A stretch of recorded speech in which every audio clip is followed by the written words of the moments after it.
രാവിലെ തന്നെ ഇസ്തിരിയിലിട്ടിട്ട് അടുത്തേക്ക് പോകുന്നല്ല നിങ്ങൾ വിചാരിക്കുന്നത്. അതായത് ഇന്ന് എനിക്ക് കണ്ണൂർ റെയിൽവേ സ്റ്റേഷൻ വരെ പോകേണ്ട ആവശ്യമുണ്ടായിരുന്നു. ഈ ഒരു ഡ്രസ്സ് ഉണ്ടല്ലോ, ഞാൻ മീഷോന്ന് വാങ്ങിയതാണ്. ഇതൊരു നീ ലെങ്ത് ടോപ്പാണ്. പക്ഷെ ഇതിനൊരു പ്രത്യേകത എന്താ വെച്ചാൽ ഇട്ടാൽ നല്ല ഭംഗിയും അതേപോലെ കുറച്ച് നാൾ ഇടാണ്ട് നിന്നാൽ ഇതുപോലെ ചുക്കി ചുളുങ്ങി വൃത്തിയിടാവും. ലാസ്റ്റ് ഞാൻ നല്ലപോലെ തേച്ച് അങ്ങ് വൃത്തിയാക്കി എടുത്തിട്ടുണ്ടായിരുന്നേ. ഒരു 10:30 ആകുമ്പോൾ അന്നേനും നമ്മൾ വിചാരിച്ചിട്ടുണ്ടായി. പിന്നെ ഇന്ന് പൂരി അതേപോലെ കടലക്കറി ഇനി അപ്പം എന്താ രാവിലെ പൂരി ഇടില്ലാന്ന്. ചില പൂരി ഉണ്ടല്ലോ പൊന്തേ ചെയ്യില്ല, എല്ലാ കൂട്ടത്തിലും ഉണ്ടാവും ഇങ്ങനെ ഒരു സാധനം. അങ്ങനെ അതൊക്കെ കഴിഞ്ഞിട്ട് മോളും ഹസ്ബൻഡ് ഫുഡൊക്കെ കഴിച്ചിട്ടുണ്ടായിരുന്നു. പിന്നെ ഞാനുണ്ടല്ലോ കേൾക്കാൻ നിന്നില്ല. ഞാനാണെങ്കിൽ ഇപ്പം ഇങ്ങനെ എണ്ണ പൊരിച്ചതും അങ്ങനെയൊന്നും അധികം കേൾക്കലില്ല. അപ്പം ഞാൻ രാവിലെ തന്നെ എൻ്റെ മോർണിംഗ് ഡ്രിങ്ക് എടുത്തിട്ടുണ്ടായിരുന്നു. കുറച്ച് ദിവസമായി ഞാൻ കഴിക്കുന്നത് ഇതാ ഈ ഒരു വെള്ളമാണ് കേട്ടോ. പിന്നെ ഹസ്ബൻഡ് ഒന്ന് പുറത്ത് പോയിട്ടുണ്ടായിരുന്നു. തിരിച്ച് വന്നേരേനും നമ്മൾ വേറെ റെഡിയായി നിന്ന് താഴേക്ക് പോയതായിരുന്നേ. അപ്പം അമ്മ 3 പോകുന്നത് എന്തിനാ വെച്ചാൽ എൻ്റെ ഒരു കസിൻ വരുന്നുണ്ട്. അപ്പോൾ ഓളെ പിക്ക് ചെയ്യാൻ വേണ്ടിയിട്ടാണ് നമ്മളിപ്പോൾ പോകുന്നത്. രാവിലെ എണീച്ച മുതലേ എന്തോ ഒരു സ്വരക്കേട് ഉണ്ടായിന്. അതുകൊണ്ട് തന്നെ ഓള് ഭയങ്കര സാഡായിട്ടേനെ ഉണ്ടായത്. കുറച്ച് കഴിഞ്ഞേരം മുതലേ ഓളങ്ങ് ഛർദ്ദിക്കാൻ വേണ്ടി തുടങ്ങിയിട്ടുണ്ടായിന്. വണ്ടി കയറി ഒരിക്കലും ഛർദ്ദിക്കലില്ല. പക്ഷെ ഇപ്പം എന്താ പറ്റിയെന്ന് ഒരു പിടുത്തില്ല കേട്ടോ. ഇടുന്ന ഛർദ്ദിച്ചെന്ന് വെച്ചാൽ ഇടുന്ന എന്നോട് പറയുന്നുണ്ടായിന്. പക്ഷെങ്കിൽ എസിന്റെ മുന്നിൽ ഇരുന്നോണ്ടിരിക്കുന്നു വിചാരിച്ചിട്ട് AC ഒക്കെ ഓഫാക്കി നോക്കി. ഈ ഒരു വണ്ടി ഉണ്ടായി ഇതാണെങ്കിൽ മറ്റേ ലീവിന്റെ ഒരു സിനിമയിലെ മാതിരി ഫുള്ള് കറുത്ത പുകയും പാകിച്ചിട്ട് അങ്ങനെ പോകുന്നുണ്ടായിന് കേട്ടാ. ഞാനങ്ങ് സൈഡും തരുന്നുണ്ടായിട്ടില്ല. അങ്ങനെ നമ്മൾ പുതിയൊരുവിലെത്തിയതിന്റെ ഇപ്പൊ നല്ല ട്രാഫിക് ഉണ്ടായിന്.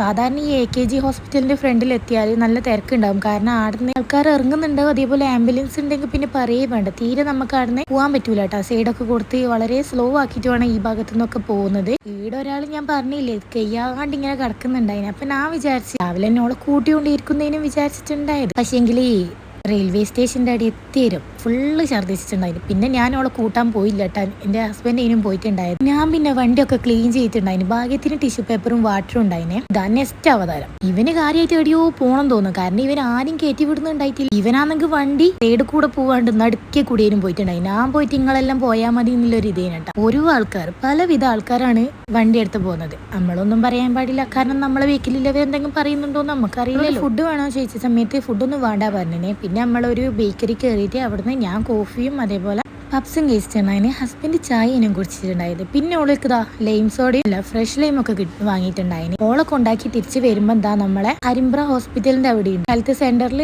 ഡോക്ടർ ഉണ്ട് എന്ന് പറഞ്ഞിട്ട് നമ്മൾ വേഗം അങ്ങോട്ട് കയറിയിട്ടുണ്ടായിന്. പെട്ടെന്ന് മോളെ കാണിച്ച് ആടുന്ന് മരുന്ന് കിട്ടിയിട്ടുണ്ടായിനെ. പിന്നെ തിരിച്ച് വന്ന് വണ്ടിയിലൊക്കെ ഇരുന്നിട്ടുണ്ടായിന്. പിന്നെ ഒക്കെ വീട്ടിലെത്തുന്നവരെ കുഴപ്പമൊന്നും ഉണ്ടായില്ല. അങ്ങനെ ഒരു മരുന്നൊക്കെ പുറത്തുനിന്ന് വാങ്ങാനുണ്ടായിന്. അങ്ങനെയൊക്കെ ഉണ്ട് എൻ്റെ വേറൊരു കസിനും മോളും കൂടി ഉണ്ട് ഇങ്ങനെ നടന്നു വന്നു. അപ്പം നീ വിചാരിക്കും എനിക്കൊന്നും അവരെ വിളിച്ചൂടേനു. പക്ഷേങ്കിൽ എൻ്റെ ഫോണിലാണെങ്കിൽ റീചാർജ് ഉണ്ടായില്ല. ആ കാര്യം ഞാൻ അങ്ങ് മറന്നു പോയിട്ടുണ്ടായിരുന്നു. പക്ഷെ ഞാൻ വീഡിയോ എടുത്തിട്ടുണ്ടായിരുന്നു. എന്നിട്ട് എന്തായാലും നമുക്കിത് ഗ്രൂപ്പിലിടാലോ. ഡെയിലി ഈ 2 ചൂടിപ്പായി പുറത്തിട്ട് അതുണ്ടല്ലോ ഇവിടെ ഇടുന്നതാണേ.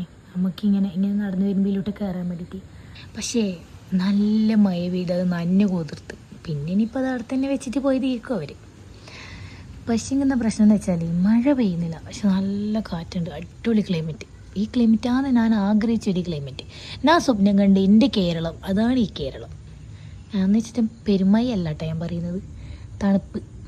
പിന്നെ വെച്ചാൽ നിങ്ങൾ വിചാരിക്കും നിങ്ങൾ അടിച്ചൊന്നും വരുന്നില്ലേ. പക്ഷേ നിങ്ങൾ ഈ പ്ലാവ് കണ്ട കാറ്റ് വീശുന്നു ചപ്പ് പോകുന്നു, കാറ്റ് വീശുന്നു ചപ്പ് വീകുന്നു. ഇതെന്നെ പരിപാടി. അടിച്ചു വാരി നാളെ നടുവടിയും. പക്ഷെ ഞാനല്ല അടിച്ചു വാരല്, അത് വേറെ കാര്യം. അതുകൊണ്ട് അടിച്ചു വാരുന്നതിൽ കാര്യമില്ല എന്നതാണ് ഞാൻ ഈ പറഞ്ഞു വരുന്നത്. മനസ്സിലായില്ലേ? പിന്നെ വൈകുന്നേരം പ്രത്യേകിച്ച് ഒന്നുമില്ല. ഇതിനെ ഞാൻ വീഡിയോയിൽ പറഞ്ഞിട്ടുണ്ടായിരുന്നില്ല. നന്നെ കുതിർക്കുന്നതായിട്ട് പുതിയ ടെക്നോളജി കണ്ടുപിടിച്ചതാണ്. വേറെ മോൾ ഉറങ്ങാണ്. ഉമ്മ അനിയത്തി ഹോസ്പിറ്റലിൽ പോയി. ഇപ്പോൾ ഇവിടെ ഞാൻ ഒറ്റക്കുള്ളൂ. അപ്പം ഇത്രയുള്ളൂ. വൈകുന്നേരമായ സമയത്ത് ഹസ്ബൻഡ് ഓരോ വീട്ടിലേക്കും അതേപോലെ ഉമ്മ അനിയത്തിയും ഹോസ്പിറ്റലിൽ പോയിട്ടുണ്ടായി. പിന്നെ അവർ തിരിച്ച് വരുന്നവരെ ഞാനും മോളും ഒറ്റയ്ക്കേനെ. മോള് കുറച്ചു നേരം കടന്ന് ഉറങ്ങിയിട്ടുണ്ടായിനെ. രാത്രിക്ക് ഇവിടെ ദോശ അതേപോലെ തന്നെ മീൻകറി ഇരുന്നു. പക്ഷേങ്കിൽ എനിക്ക് ദോശ തിന്നാൻ പറ്റൂല. തിന്നുന്നതിന് കുഴപ്പമൊന്നുമില്ല. പക്ഷെ ഞാൻ എന്താക്കി, ഞാനും അനിയത്തിയും കൂടെ ഗോതമ്പിന്റെ ദോശയും ചുട്ടിട്ടുണ്ടായത്. കുറേ നാളിന് ശേഷം ഇത്രയും ഫ്രഷ് ആയിട്ടുള്ള മീൻ കിട്ടിയതിനെ. അത് കുഞ്ഞായില്ലേ അതാണ് കേട്ടാ. അങ്ങനെ അതൊക്കെ എടുത്ത് ഞാൻ ഫസ്റ്റ് മൂക്ക് കൊടുക്കാൻ വേണ്ടിയിട്ട് ഇനി പോയിട്ടുണ്ടായത്. മൂക്ക് ഞാനൊരു ദോശ അതേപോലെ കുറച്ച് കറിയൊക്കെ എടുത്തിട്ടുണ്ടായിനെ. ഓള് ഫുഡൊക്കെ കഴിച്ച് കഴിഞ്ഞപ്പോൾ ഒക്കെ വീണ്ടും ഒരു ക്ഷീണം മാതിരി വന്നിട്ടുണ്ടായിന്. ഇതെന്നാ പറ്റിയെന്ന് ഒരു പിടുത്തുണ്ടായില്ലേ. പിന്നെ എൻ്റെ ഒന്ന് ചിരിക്കും ദോശ വേണമെന്ന് പറഞ്ഞിട്ടുണ്ടായിന്. അപ്പം ഞാൻ പറഞ്ഞു എന്നാൽ പിന്നെ അത് തരാൻ മോളാടി ഇരിക്കുന്ന് പറഞ്ഞിട്ട് ഓളേതാ ഇങ്ങനെ ടേബിളിന്റെ മേലെ ഇരുത്തിയിട്ടുണ്ടായിനെ.